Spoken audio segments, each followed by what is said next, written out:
नमस्कार मित्रांनो, ठरलं तर मग या मालिकेच्या आजच्या भागात आता सतत प्रिया जे काही बोललेली असते ना ते आठवत असतो. आधीच अश्विनचा स्वभाव खूपच जास्त इमोशनल असल्यामुळे प्रियाच्या बोलण्याचा त्याच्यावरती जरा जास्तच प्रभाव झालेला असतो.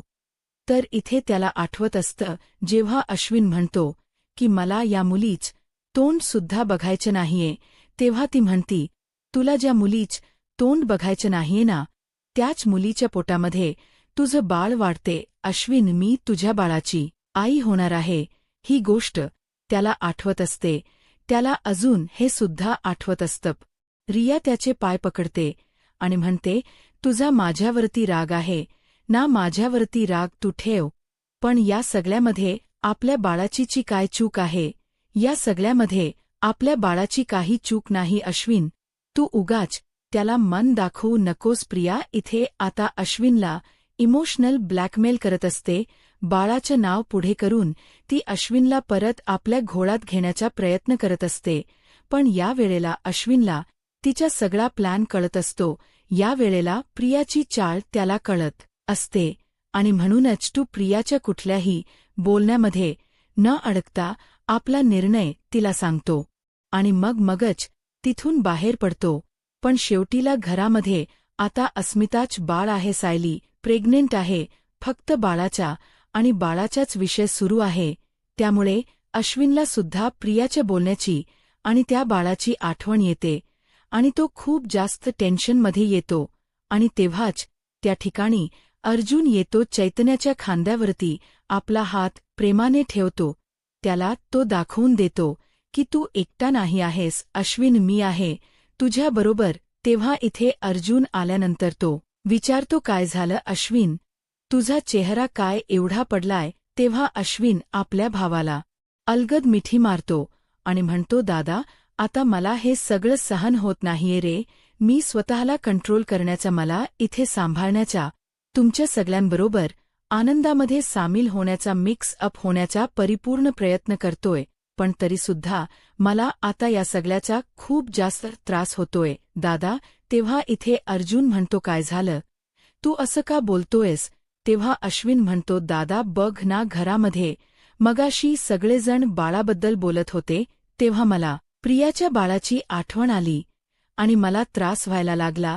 ती मुलगी प्रिया इथे आता बाळाला पुढे करून, बाळाला इथे भांडवल करून ती आपल्या घरामध्ये परत येण्याचा प्रयत्न करते आणि ही गोष्ट मला नकोय दादा. काहीही झालं तरी सुद्धा इथे आता ही गोष्ट ममाला कळता कामा नये, कारण ममाला जर ही गोष्ट कळली तर इथे प्रियाच्या बाबतीत ममा कठोर होऊ शकते, पण बाळाच्या बाबतीत ती वीक पडेल आणि मग ती जर या घरामध्ये तिला घेऊन आली तर मात्र पुढे जे होईल ना ते व्हायला नकोय आपल्या घरामध्ये. तेव्हा आपल्याला ही गोष्ट लपून ठेवावीच लागेल. कठीण आहे, पण आपल्याला ते करावं लागेल.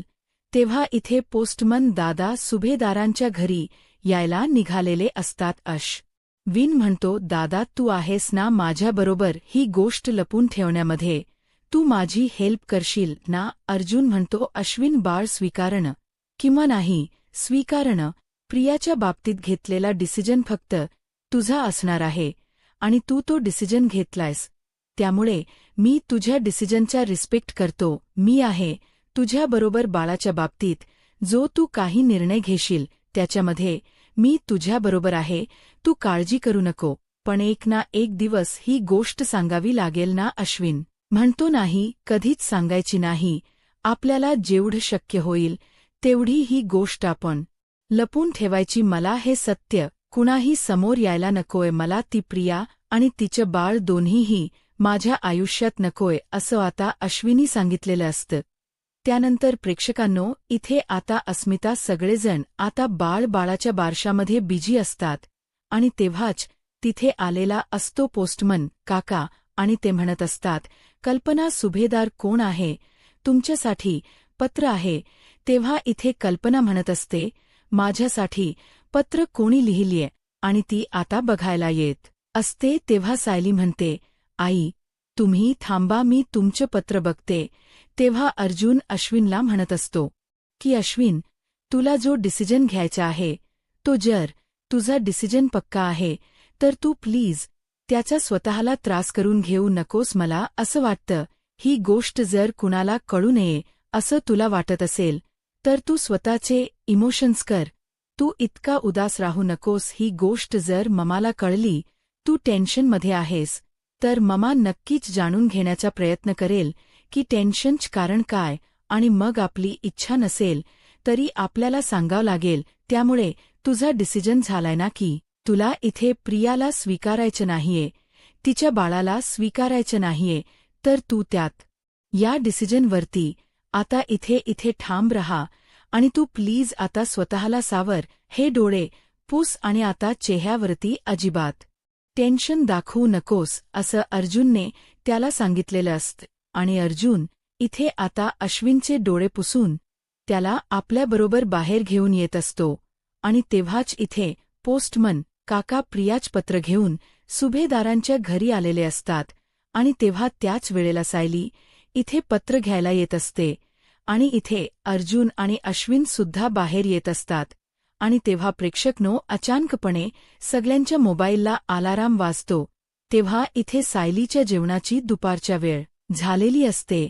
तेव्हा अश्विन म्हणतो, बायको चल, तुझ्या जेवणाची वेळ झालेली आहे, जा बरं तू जेवायला बस. तेव्हा सायली म्हणते, काय हो बारशाच्या वेळी तरी हे जरा सगळं थांबवा ना. आई आता तुम्हीच यांना सांगा आता सगळेजण एकत्र जेवायला बसायचं की मी एकटीच जेवायला बसणार आहे. तेव्हा अर्जुन म्हणतो की बायको तू एकटी जेवायला बसलीस तर तुला कोणी काही बोलणार नाहीये.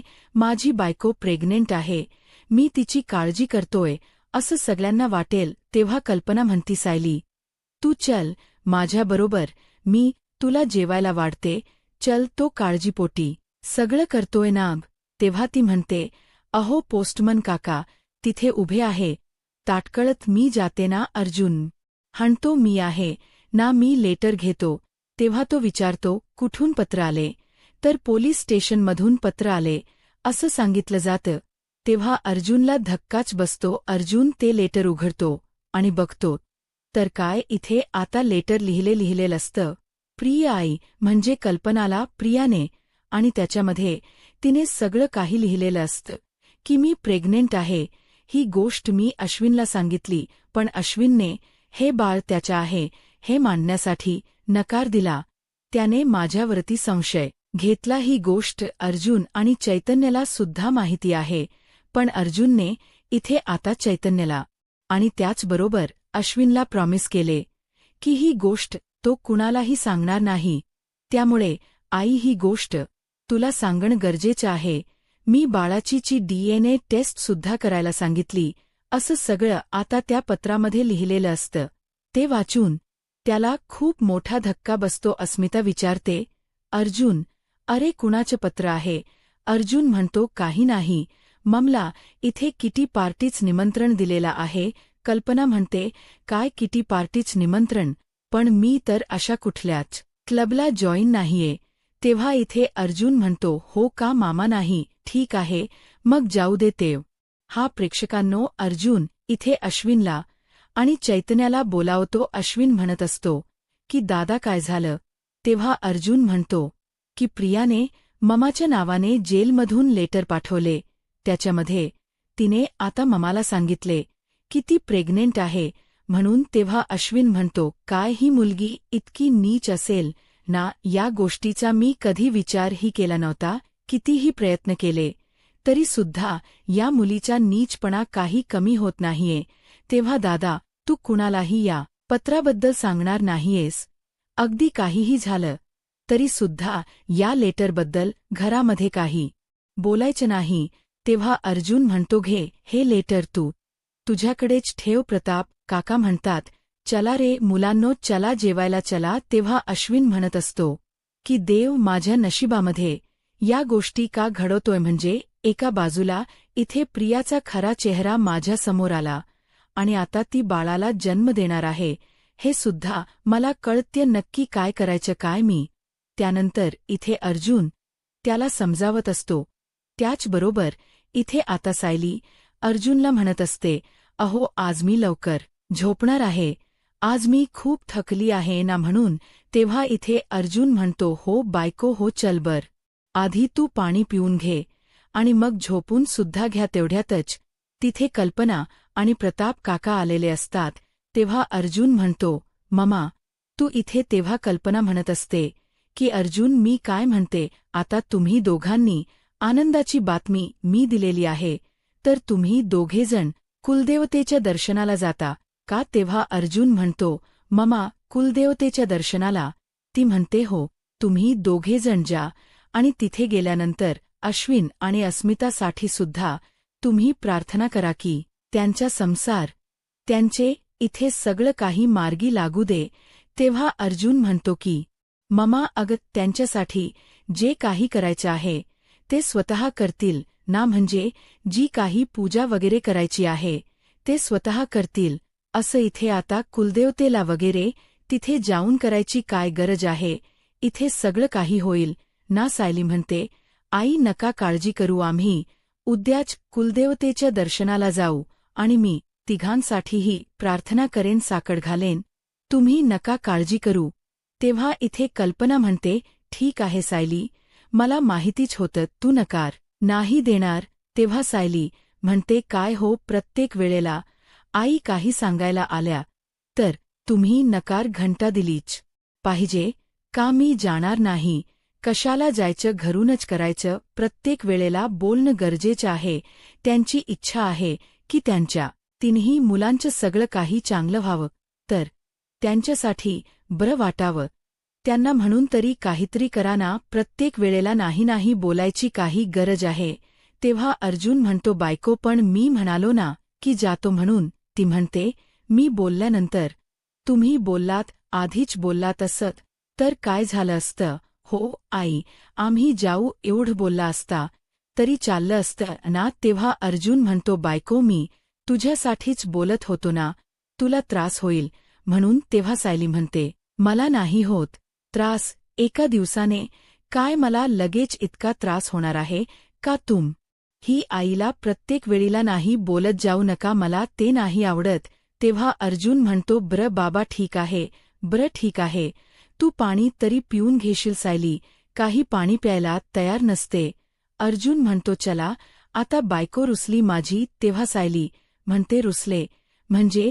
तेव्हा इथे अर्जुन म्हणतो, हो माझी बायको रुसली ना, म्हणजे ती अंबाबाई नाही का असते जी इथे बाळाजी वरती रुसते, तशी रुसलीस तू. तेव्हा इथे सायली म्हणते, काय हो तुम्हाला अंबाबाई बाळाजीची इथे आता गोष्ट कशी माहिती? तो म्हणतो, हो मी पॉडकास्टमध्ये बघितले ना अंबाजी बाळाजीबद्दल, मला माहिती आहे.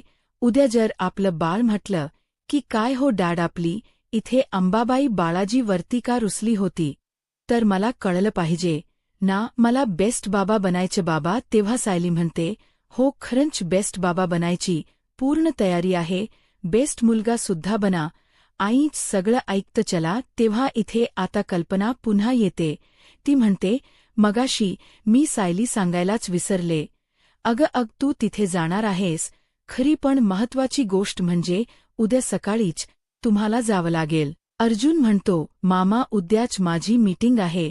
तेव्हा सायली म्हणते, आई आम्ही उद्याच जाऊ याच्या सगळ्या मीटिंग आहे ना, चैतन्य भाऊजी बघतील हो की नाही हो? तेव्हा अर्जुन म्हणतो, हो ठीक आहे, आता होम मिनिस्टरच म्हणाली, मग मी नाही का म्हणणार, आम्ही जातो. हा ममा उद्याच जातो. ती म्हणते, पण बाहेरच तेलकट तुपकट काही खायचं नाही, मी तुझ्या गोळ्या औषधं सगळ्या पॅक करून ठेवते आणि जे जे तुला खायचे दिवसभरामध्ये घरूनच बनवून देते, तुला फक्त तिथे जायचंय, छत्री घेऊन जायचंय. तेव्हा प्रेक्षकांनो इथे आता दुसऱ्याच दिवशी त्यांना देव दर्शनासाठी निघायचं असतं. इथे प्रिया म्हणत असते की काय झालं असेल, मी लिहिलेल पत्र कल्पीपर्यंत पोहोचलं असेल का? मग जर कल्पीपर्यंत पोहोचलं असेल तर ती अजूनपर्यंत इथे कशी नाही आली मला भेटायला? अजूनपर्यंत कल्पनाने यायला हवं होतं. ती म्हणते, ती हवलदार कुठे गेली? ती म्हणते, हवलदार ताई मी तुमचीच वाट बघत होते, अहो माझं पत्र गेलं का? ती म्हणते, हो मला पोस्टमनने सांगितलं तुमचं पत्र तर कालच गेले. ती म्हणते, हो कालच गेले, मग अजूनपर्यंत कल्पी आली कशी नाही. त्यानंतर अश्विन बसलेला असतो. त्याला आता आठवत असतं प्रिया कशी माझ्यात म्हणालेली असते, हो उडवला मी तुमचा पैसा, हो उडवला मी पैसे, फसवला मी तुम्हाला कारण मी तेवढी हुशार आहे. तुम्ही सगळे सुभेदार किल्लेदार मूर्ख आहात. मूर्ख, तुम्हाला मूर्ख बनवणं माझ्यासाठी खूप सोपं झालं. असं जेव्हा ती अश्विनला म्हणते ना तेव्हा अश्विन म्हणतो, प्रिया तू माझा विश्वासघात केलायस. विश्वासघात त्यामुळे आहे ना. तू कितीही प्रयत्न कर पण तू प्रेग्नेंट असल्याची गोष्ट घरामध्ये कुणालाही कळणार नाही. मी तुझा आणि तुझ्या बाळाचा अजिबात स्वीकार करणार नाहीये. काहीही झालं तरी सुद्धा बाळाला पुढे करून तुला या घरामध्ये परत यायचं मला माहिती आहे, पण मी तसं होऊ देणार नाही. आणि तो ते पत्र पूर्णपणे जाळून टाकतोत. यानंतर प्रेक्षकांनो सायली इथे जायला निघालेली असते तेव्हा इथे कल्पना म्हणत असते की सायली हळूहळू चालायचं, छत्री घ्यायची. आणि अस्मिता म्हणते की सारखं पाणी पीत राहायचं थोड्या थोड्या वेळाने. तेव्हा इथे कल्पना म्हणते, अग अर्जुन कुठे अजून कसा आला नाही. तेव्हा सायली म्हणते, आई अहो तुमच्या लेकाचा नट्टापट्टा लवकर होईल तेव्हा ते बाहेर येतील ना. त्यांना मी रात्री सांगितलेलं सगळं काही आवरून ठेवा म्हणून, पण ते कशाला काय आवरून ठेवतायत. अजूनपर्यंत त्यांनी काही आवरलेलं नाहीये. आता सगळा पसारा काढून बसले ते वरती. तेव्हा अर्जुन म्हणतो आलो मी आलो. तेव्हा अर्जुनने इथे 2 आता इथे सुटकेस आणि 2 इथे खांद्यांना आता पिशव्या लावलेल्या असतात मोठमोठ्या. तेव्हा इथे कल्पना म्हणत असते, अर्जुन अरे हे काय आहे. तू 8-10 दिवसांकरता जात नाहीयेस. तू सकाळी जातोयस, संध्याकाळी तू परत येणार आहेस. मग एवढं सगळं घ्यायची काय गरज आहे. अर्जुन म्हणतो नाही बाबा दिवसभरासाठी जायचं आहे माझ्या बायकोसाठी. मी सगळं काही घेतले ना. जर तिला चक्कर वाटली तर लिंबू पाणी घेतले. जर तिला इथे चहा प्यावसा वाटला तर चहाचं सगळं साहित्य घेतले. माझ्या बायकोला बाहेरच्या चहाप यायचे नाहीये. मग आलं सुद्धा घेतले आणि त्याचबरोबर ज्यूस सुद्धा घेतले. तिला जे जे खावसं वाटेल ते सगळं मी याच्यामध्ये घेतले. तिला ऊन नको लागायला म्हणून छत्री घेतली आहे. तिची चप्पल जर इथे चालताना तुटली तर दुसरे एक्स्ट्राची चप्पल घेतली आहे का तिला अनवाणी चालायला नको ना म्हणून माझ्या बायकोसाठी मी सगळं घेतले. तेव्हा इथे प्रताप काका म्हणते, बघ बघतेस ना, तू बघतेस ना कल्पना, अर्जुन अगदी माझ्यावरती गेलाय. ती म्हणते हो तुम्हाला सजाकडून शिकायची गरज आहे. तेव्हा अस्मिता म्हणते, अर्जुन अरे पण तू सगळा मॉल घेतलायस. तो म्हणतो तुम्हाला हसायचं आहे तर हसा, पण मी माझ्या बायकोसाठी आणि माझ्या बाळाला कम्फर्टेबल वाटेल मी सगळं काही घेतले. तुम्हाला माझ्यावरती हसायचं असेल तर हसा. कल्पना म्हणते, अर्जुन सगळे हसले ना तरी मी नाही बाबा हसणार. कारण का माझा मुलगा माझ्या सुनेची इतकी काळजी घेतोय, तिला इतकं प्रोटेक्ट करतोय. त्याने तर मला खूपच जास्त आनंद होतोय. नशीबवान आहे मी की असा मुलगा माझ्या पोटी झाला. तेव्हा इथे अर्जुन म्हणतो, हो ना मम्मा, बरं ठीक आहे, चला आता आम्ही निघतो. माझ्या बायकोला ऊन लागायला नको. तेव्हा सायली म्हणते, अहो काही बोलताय. तो म्हणतो चल चल बायको चल, आपल्याला निघायचंय. तेव्हा इथे अस्मिता म्हणते, पण पूर्णाजीने विचारलं की तन्वी कुठे, तर काय सांगू. तेव्हा सायली म्हणते की मग तुम्ही सांगा की तन्वी तिच्या आईच्या घरी गेली आहे, प्रतिमा आत्यांकडे. आता देवीच्या दर्शनाला जायचं म्हणजे मुलगी आईला भेटायला गेल्यासारखंच आहे ना. कल्पना म्हणते, हो अगदी बरोबर. वर त्यानंतर सायली अर्जुन कुलदेवतेच्या दर्शनासाठी त्या ठिकाणी पोहोचलेले असतात. तेव्हा सायली गाडीमधून उतरते आणि चालायची सुरुवात करते. तेव्हा अर्जुन गाडीमधून उतरतो, गाडी लॉक करतो. त्याचबरोबर मागची डिक्की उकळतो. त्याच्यामध्ये असलेल्या त्या 2 पिशव्या 2 खांद्याला लावतो, छत्री काढतो, स्वतः गगल लावतो आणि त्यानंतर तो सायलीला बघायला सुद्धा येतो. सायलीला तो परिसर ओळखीचा वाटत असतो, कारण लहानपणी तन्वी प्रतिमा बरोबर आणि रविराज किल्लेदार बरोबर त्या ठिकाणी बऱ्याच वेळा आलेली असते. तेव्हा तिला भास होत असतो की एक लहान मुलगी आई बाबा चला ना, मला ऊन लागतंय, आई बाबा चला ना, मला खायला हव्य, असा आवाज तिला येत असतो. तेव्हा सायली आता त्या ठिकाणी आलेली असते आणि ते सगळं ती आता बघत असते. तेव्हा ती गोष्ट, त्याचबरोबर ती जागा तिला ओळखीची वाटत असते. आई बाबा मला आंबा हवाय, आई बाबा मला इथे आता गुळाल उधवायला हवाय, अशा ब्याच्या गोष ती बोलत असते. आणि तेव्हा प्रेक्षकांनो, इथे आता रविराज काका आणि प्रतिमा तिचे हट्ट पुरवत असतात. हे सब आता सायली बघत असते. तिला आठवत असते की या ठिकाणी मी आधी सुद्धा आली आहे. तेव्हा अर्जुन येतो आणि म्हणतो, बायको मी तुला छत्री घेऊन येत होतो ना, तू का उन्हातानातून पुढे आलीस? तेव्हा सायली म्हणते, अहो इथे एक झाड होतं. तेव्हा अर्जुन म्हणतो, हो. तेव्हा सायली म्हणते, आणि तिथे आहे ना खूप अशी एकदम जास्तीची धाडी सुद्धा होती, जाळ होती पूर्ण तिथे. आणि त्या ठिकाणी एक आजी आहे ना, एक काकू. तिथे म्हणजे आता फूल विकायला बसायच्या, ओटीच सामान विकायच्या. त्या ठिकाणी आंब्याला लावलेलं म्हणजे मसाला, मीठ, तो आंबा सुद्धा विकायच्या. त्याचबरोबर तिथे आपल्याला जर भंडारा उधळायचा असेल ना, तर भंडारा सुद्धा उधळण्यासाठी तिथे ठेवला जायचा. त्या बघा, त्या आजी आता वयस्कर झाल्यात. त्या खूप वर्ष झाली ना वयस्कर झाल्यात. त्याच आजींकडून मी सगळं काही घ्यायचे बघा ना, आता पण त्या तिथेच बसतायत, बरोबर ना? तेव्हा इथे अर्जुन म्हणतो, बायको पण तू तर इथे पहिल्यांदा आलीस ना आपल्या कुलदेवतेच्या दर्शनाला, मग तुला कसं माहिती इथे काय कधी काय असायचं? तेव्हा सायली आता पटकन पच बसते. ती जागा तिला नवीनच असते. तिला कसं माहिती कुठे झाड होतं, कुठे झाडी होती, कुठे इथे आता मीठ मसाला लावलेला आंबा भेटायचा, कुठे फूल भेटायची, कोण ती आजी? सायलीला कस माहिती? असा प्रश्न तिला पण पडलेला असतो आणि ती पटकन गप्प झालेली असते.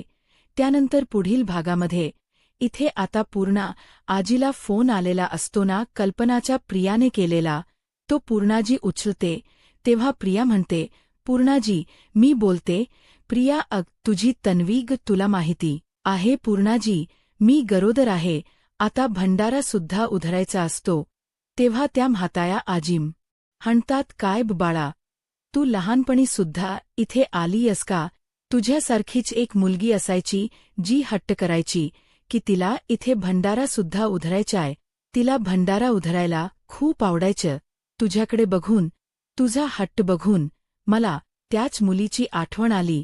ती मुलगी तू तर नाहीयस ना लहानपणीची? असं जेव्हा ती म्हातारी विचारते तेव्हा सायलीला वाटतं, कोण होती ती मुलगी? कोण असेल ती मुलगी जी माझ्यासारखा हट्ट करायची, जी इथे भंडारा उधळायची? असा प्रश्न इथे आता सायलीला सुद्धा पडलेला असतो. ती मुलगी मी तर नाहीये ना, असा प्रश्न एका क्षणासाठी तिच्या मनामध्ये येऊन गेलेला असतो. आता पुढे काय होईल हे पाहायला आत्ताच माझा महाराष्ट्र या यूट्यूब चॅनलला सबस्क्राईब करा. धन्यवाद.